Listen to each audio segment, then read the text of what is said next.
What's up guys, BrickBoy189 here, back with another review. And in this review, I'm going to be showing off Jay's Mech Battle Pack. That's right, it's a battle pack for Ninjago, which was released on January 1st of 2024 and goes for just $10, I believe, $9.99. But let's get on with this review. So there's only one main build to this set, and that is the Mech, along with 4 other minifigures. But for $10, this is pretty good, honestly. Like, without the minifigures, and let's just say it was Jay and just the Mech, I would still probably buy this for $10. And sorry if you hear background noise too, by the way, it's really windy here. But he looks really cool. It's super duper posable. It's on mixel joints. And it's got that new black one in there, if you could see it.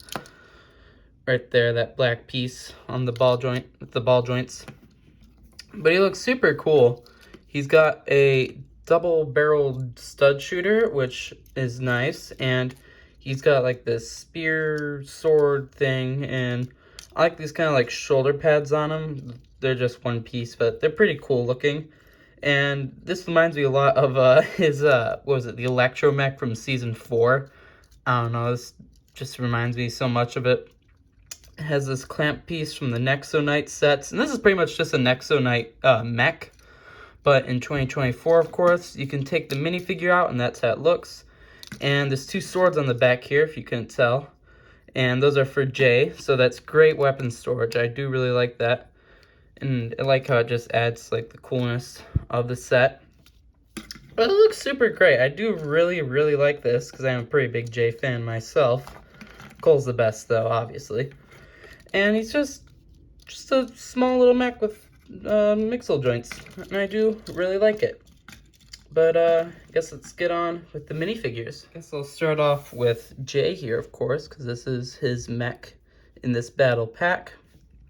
And it looks pretty cool, pretty shiny. I don't know if this will be canon or not. I don't know if it'll be in the show, but it looks really cool.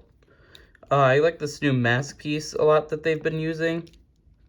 And I kind of wish it would be that bright yellow piece instead of dark blue, because I feel like that would have popped way more, look way more interesting. And his name's on the back there that says Jay Ninjago. And there's like this like layered like armor, which looks sick.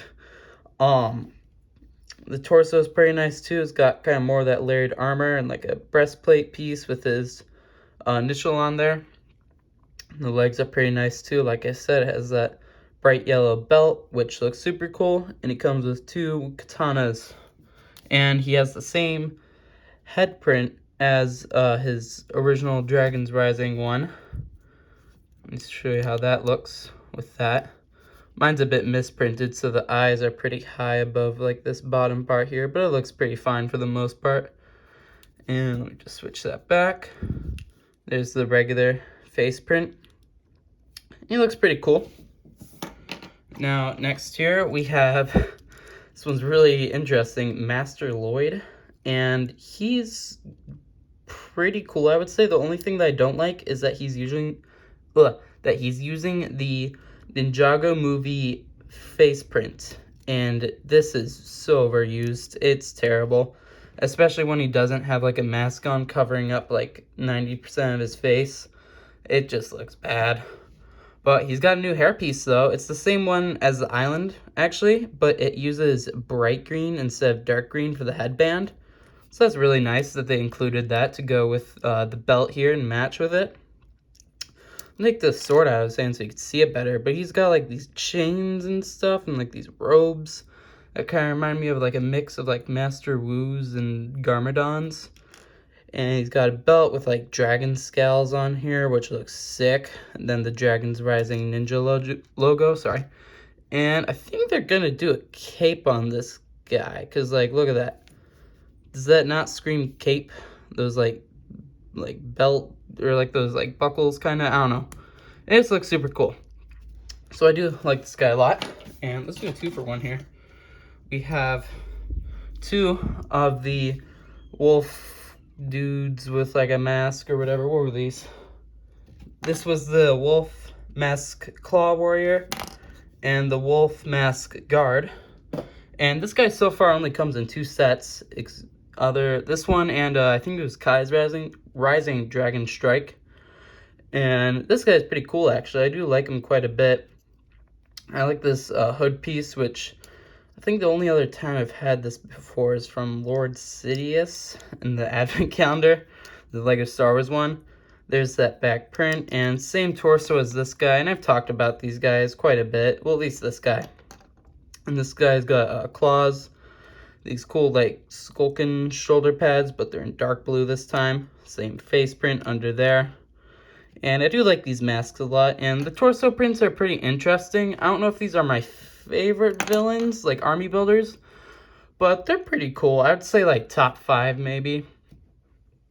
But I do like them quite a bit. Last thing we're gonna look at here until the video ends is the box art, and I do really like it. I do like the orange, like lightning kinda, or fire maybe, that's on these new boxes instead of like blue lightning or fire. I don't know. And it's got Kai and Eagle up here, and I believe Kai is going to be like the main dude, like leading everyone in this. There's him on the side box art. Sorry, it's a bit dented because like this little tab did not want to come off, so I had to like cut this thing open. It was a whole hassle.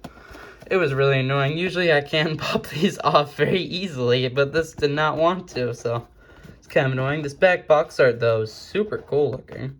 Like these guys like lurking or something, I don't know. And there's Jay loading up his mech, and with Lloyd putting the sword in it. There's the side. There's kind of like a side angle of like half of Eagle. I don't know. There's Jay, and they look pretty cool. 78 pieces, especially for a $10 set, is pretty good. And let's not get ahead of myself, and let's go into overall thoughts. The wind is very windy in the background, if you can hear that. But overall, I would definitely, recommend this set. For what you're getting here, 4 minifigures in just a $10 set, and with a phenomenal, well, not phenomenal, but that's a pretty good mech build right there. For, like I said, just $10 is much better than what we've gotten in the past and what we're used to here, especially with, LEGO Star Wars having, like the same amount of stuff here, 4 minifigures in a small build in $20 sets, and this is half the price of that. So definitely would recommend this. One thing I will say is that I don't know when they're gonna fix this, but I think it happened last year with the Marble Mechs too, is this piece, the way it connects on. I don't know if it's just how it's made or the pin maybe, but I believe it's this gray part, and it just kind of loosens over time. Mine hasn't gotten too loose, but it can kind of do that over time, and it's kind of annoying when your mech is mastering Spinjitzu, especially your Marvel mechs, and it's really not the best, but want, I guess. But like I said, would definitely recommend this, and I think next review we're going to do Eagle, hopefully, and then Kai's Rising Dragon Strike, because those are the 2 sets that I have left for the new Dragon's Rising sets. And maybe the Rising Dragon Temple thing, but I don't want to get too ahead of myself. Well, thanks for watching the video. Bye-bye.